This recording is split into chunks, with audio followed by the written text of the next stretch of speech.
In today's video, I'm gonna show you how to fix Red Dead Redemption Mobile device not supported.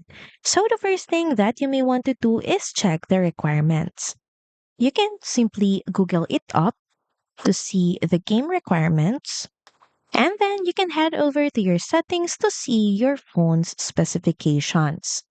From there, check if you have enough RAM, updated OS, and compatible hardware.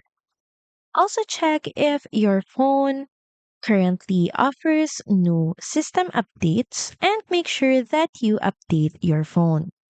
New OS versions often add support for more devices. Also, make sure that you update the game too. Sometimes older installs throw compatibility errors until you download the latest update.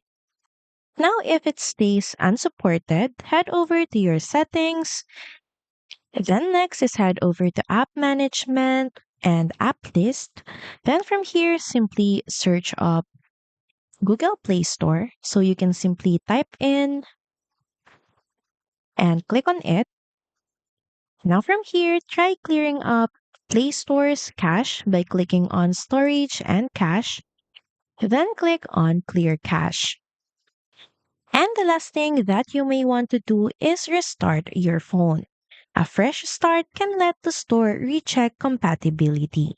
So that's pretty much it. Thank you very much for watching this video, and I'll see you again on the next one. Bye!